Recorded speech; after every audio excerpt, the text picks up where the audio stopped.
I'm Frank Garza, and welcome to Here and Abroad, a podcast that follows the U.S. men's national team and their player pool across Europe, MLS, or wherever else they play their club football. On today's show, we're going to get the inside scoop on two Americans playing in the Bundesliga at Borussia Mönchengladbach, Joe Scally and Jordan Pefok. To help us with that, Jannik is joining the show today. Jannik is the chief reporter for Borussia Mönchengladbach at the Rheinische Post, a daily German newspaper headquartered in Dusseldorf. Jannik, welcome to the show. Hi, Frank. Thanks for the invitation. Glad to be here. Yeah, I'm thrilled to get your thoughts on these two American players, and why don't we start with Joe Scally?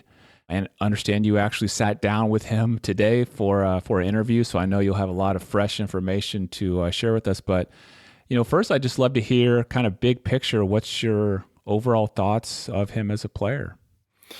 Yeah, today I realized he's been at the club for already 3 years now. Seems like forever, and he's played 82 games at the age of 21. He just turned 21 on New Year's Eve. So yeah, great development. I think he brings something into the club that not many players have because of his athletics, his mentality. Someone who we in Germany would really describe as an American player somehow, with everything he brings to the team. He's had a really great start and surprisingly good start 2.5 years ago when he played his first Bundesliga match against Bayern Munich. Not even in his best position as right back, but as left back, as a replacement because they had many injured players at this time. And yeah, now this season has been really a new step for him, not only because Borussia Mönchengladbach has a new coach again, his third one since he's here, and now he's often playing as a right center back in a back three, so that's a new development for him. Yeah, I like to watch him, and I like to speak to him as well because he's a good storyteller. Actually, he's not one who always tells the same stuff, and he gives some really interesting insights into what it is like to be not only a professional player but a young American player in Germany in the Bundesliga. That's why I really like to have a chat with him. Yeah, you said something there that caught my ear, that he kind of, I believe it was that he fits this kind of profile of what Germans would think of as an American player. Can you tell me more about that? How you would describe that in general, like American players, and what the typical profile is? Oh, like when speaking of his weaknesses, it would never be what he gives on the pitch. Like he's always at 100%. His athletics, as I said, it's he's fast, he's quick, he seems really strong. Today I wondered how tall he actually is, but he seems kind of stable in the way he appears. Yeah, and he has a positivity with him. He's not one you barely see smiling. In my opinion, he's one of the players who's smiling the most, and that's something. Yeah. I mean, I think he could be a high school quarterback. Maybe this to really dive into the stereotypes. That's I think an image he displays. Yeah, you also mentioned that he's been there 3 years now, and he came as a very young player, still a young player. Can you talk to me about the growth or the development you've seen in him over these 3 years, how you've seen him improve? He's had a really interesting start because they let him play in the under-23 team in the 4th German tier at the beginning for half a year. And he trained with a professional team. So it was really good to have this high quality in practice, but also a lot of playing time, which would have been difficult in the Bundesliga at the age of 18. Anyway, he made it into the first Bundesliga team after being there for half a year, as I said earlier. And from then on, it's hard to say if that's something you can criticize. He has been spot on from the beginning, so it's not like he's been exploding in his development since his first game. So he's already been a solid Bundesliga player in his first games. And now it's an interesting point in his career, I think, mentioning he's 21. He's played 82 professional games for Borussia already, almost all of them as a starter. So this is a point, I think, where he has to make a next step. He has to kind of leave this young player age and become an almost experienced player, or already a player who can lead even younger players, who can maybe even become a role model for them, because he's kind of followed the path many of them want to follow at the age of 17, 18. So I guess many of those who are at this age now at Borussia or in professional football in general would be at the stage Joe Scally is at the age of 21. Yeah, and what are some of the things you think he could improve upon to become that, better player for the club? He's always joking himself about his goal scoring abilities and also assisting goals. His output is not the biggest in this category. Now, as he's playing as a center back more often, it's of course more difficult.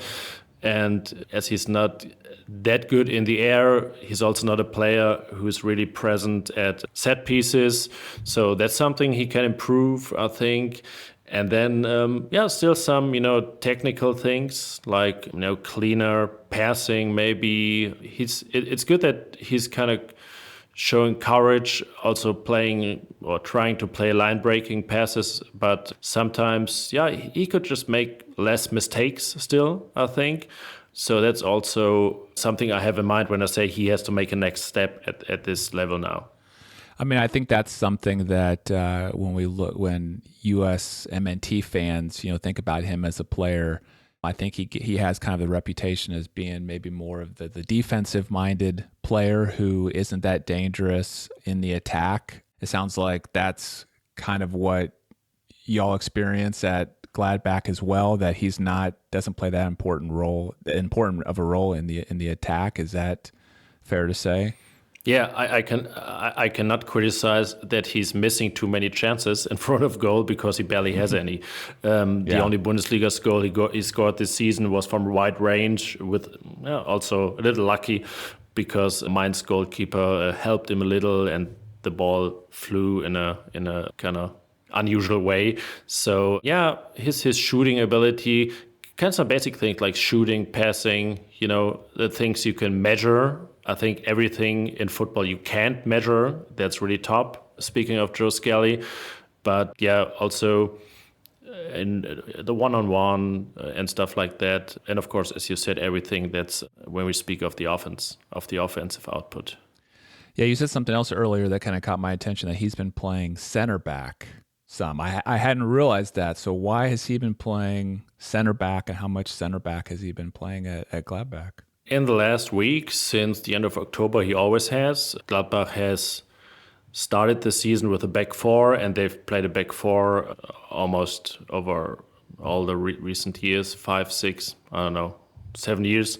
It was even said Gladbach players really don't like to play a back three. Now they have a new coach, Gerardo Seoane, who at Leverkusen, where he was a coach, also played a back four, but he's a really pragmatic coach, and he really tries to find the best solution at the right moment. And he figured out it was a back three because, Gladbach was kind of struggling, conceding too many goals. This has not really improved. And then Ko Itakura got injured, the Japanese defender. So, they were missing a defender at the back. And that's why Joe Scally caught the coach's eye, because of his speed. And today in the interview, he himself said he can make up some meters due to his speed. He doesn't always have to stand at the right spot, because he can be there really quick. And he also enables the coach to switch from a back three to a back four without switching any players. He can just shift it over, and then he's the right back in a back four. And this flexibility is something that really made him earn this spot. And I'm curious to see how long he's going to keep it. So you mentioned the interview there, and I would just love to hear. I mean, was there any other interesting takes from that interview, or what were some of the things you learned about Joe today? We also asked him about his role at the U.S. men's national team, that he's always called up, but barely starts any games. I think that's something that's also bothering him, that he wants to change. But he mentioned Serginho Dest, of course, who's a regular starter in the Champions League for a team like PSV Eindhoven that's competing for the championships in the Netherlands. So it's also difficult for him. And now, as I think the US team barely plays a back three, it's not become easier to get play time. So that's something he wants to change this year with the Copa America in mind, and also the World Cup in 2.5 years, which kind of seems getting closer. And I guess he wants to be a starter in 2.5 years. And what I liked is that he was really open, speaking about his connection to other young players in the Gladbach squad. I think there's a kind of a new spirit this year. Young players have kind of moved up the hierarchy. They're more present. They're getting more playtime. And he seems to have already become one of the leaders among these young players due to his experience at only 21 years. Yeah, so it's a good point to really start growing from. So I've mentioned it before. This age, the point in his career he's at, that I think he needs to really get going now.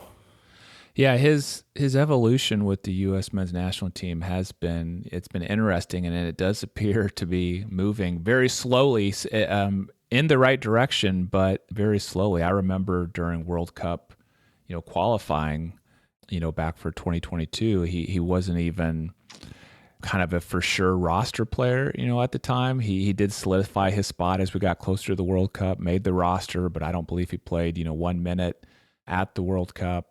Since then, he seemed to earn, the trust of the coaching staff more, and kind of solidified his role probably as a number 3, outside back behind Serginho Dest and Anthony Robinson. But yeah, still, it's been tough for him to get, starts and more minutes and make an impact so far. But he does appear to be trending, in the right direction, albeit kind of slowly. And so I could see how that might be a little, frustrating, for him. Did he seem frustrated by that kind of lack of playing time? Yeah, maybe this was the only point in the interview where I think he's not really satisfied. Of course, he's not satisfied with the overall team's development because, as I said, they're conceding too many goals. They moved down into 12th place before the winter break. That's something he has in mind to improve this year. Yeah, but I think the national team is really playing a big role. I don't know if he's going to be able to change that situation playing in Gladbach, because Serginho Dest, as I said, is getting the Champions League attention, has been playing for really big clubs. Anthony Robinson is a Premier League player. But in my opinion, it shouldn't play a role. I don't know how the Bundesliga is perceived in the US, if that might play a role. But on the other hand, Greg Berhalter was in Gladbach. He visited him at the end of October. He spoke to him. So yeah, it kind of shows some recognition as well.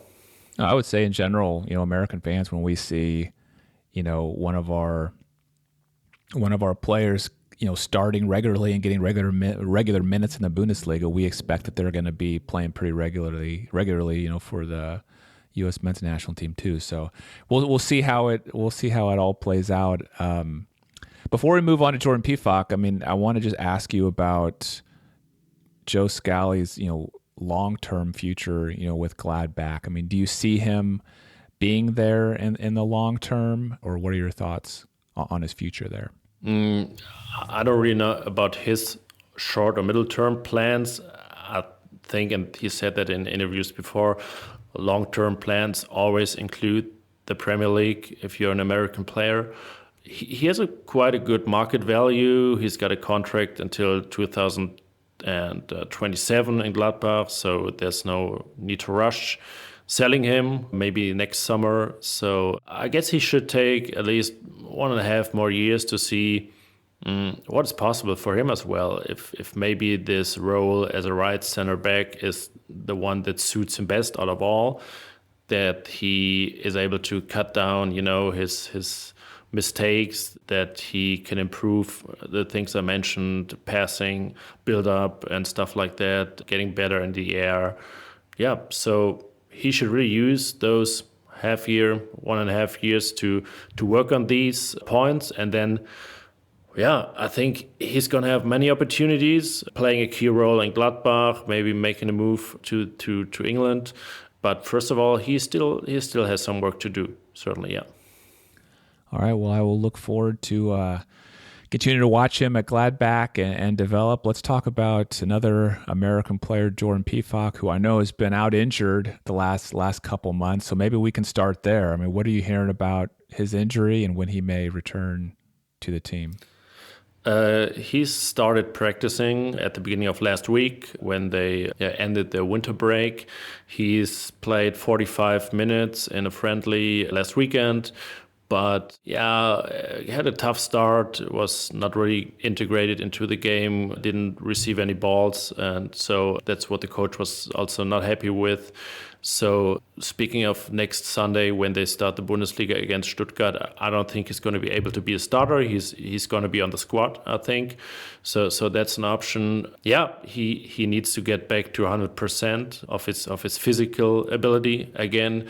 And then it seems like the goals are coming if he's at a good level physically, because he was at the beginning of November. He scored 3 goals in 1 week, 2 in the cup, 1 in the Bundesliga. He then got injured at the game in Freiburg, was out for 3 weeks, came back, was injured again after 45 minutes in Dortmund, and since then he hasn't played a Bundesliga game, so only 1 game in 2 months. So but before that he has really started playing a key role in Gladbach and showing what they have expected of him.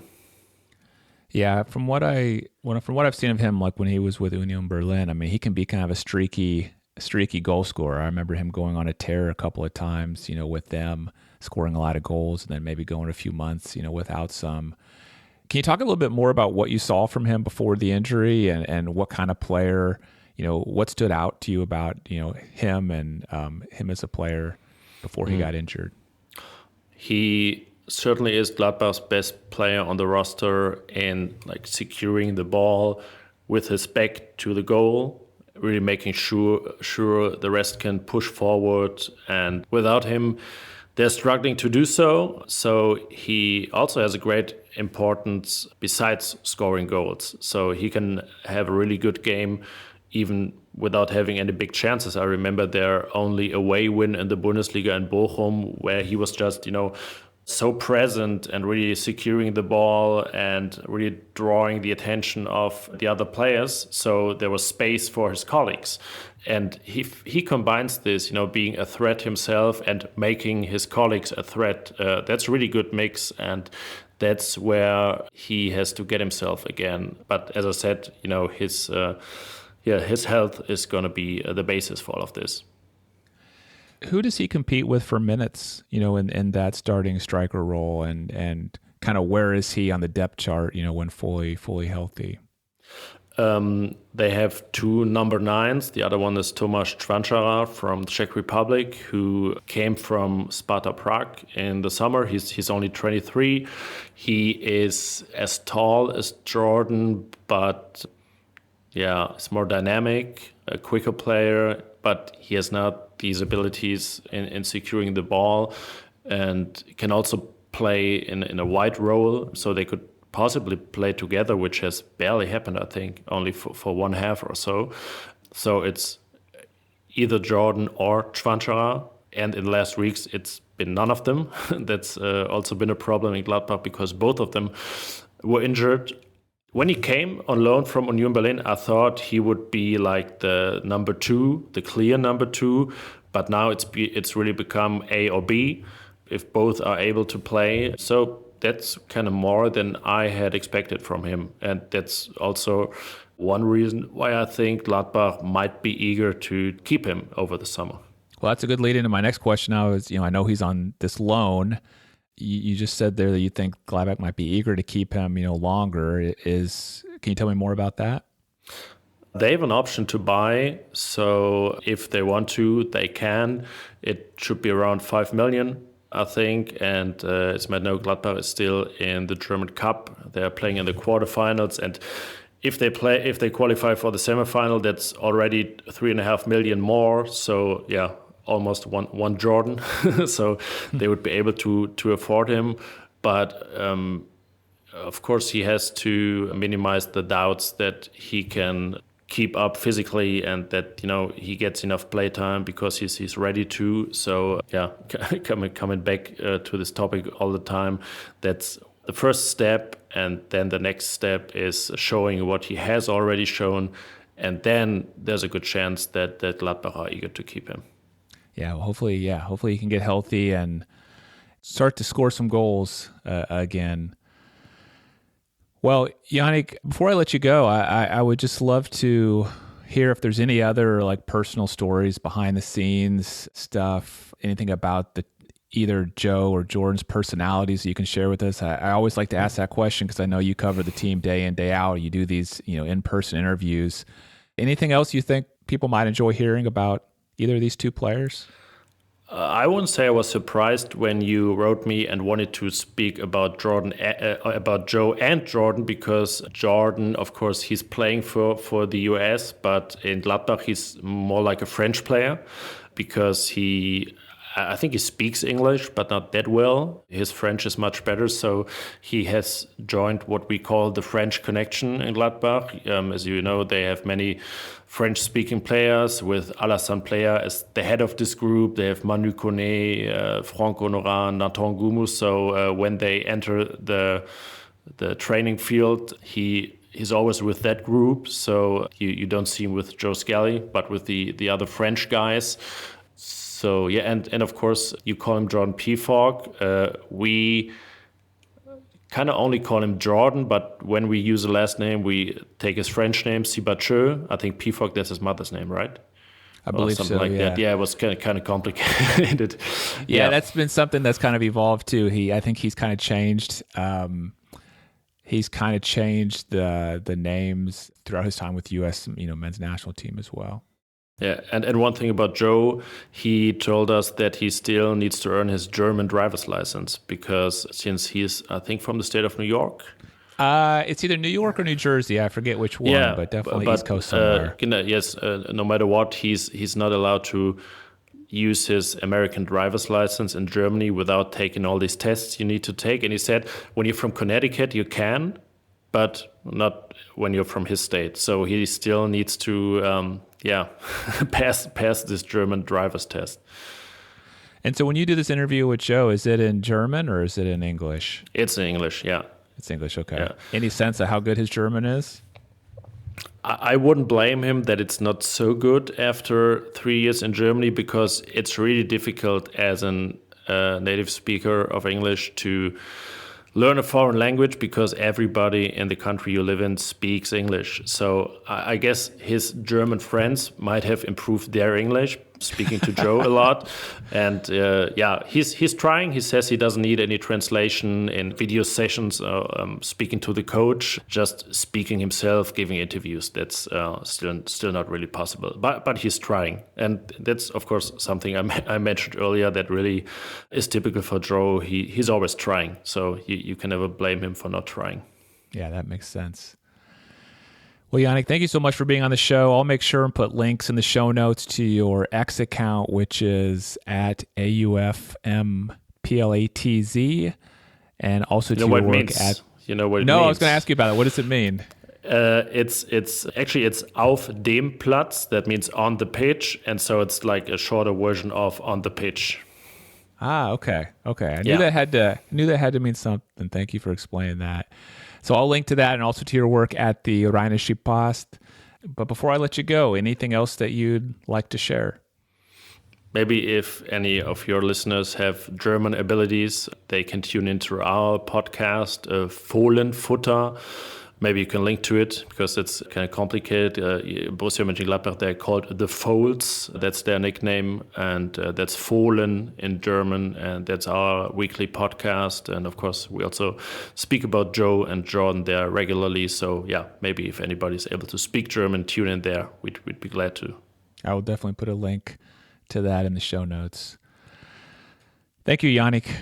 Yeah, you're welcome. Thanks for the invitation again. And thanks to everyone for listening to Here and Abroad. If you enjoyed the episode, please share it with a fellow USMNT fan. I'm Frank Garza. You can follow me on X at FrankGarza007, and I'll be back next week with a new episode.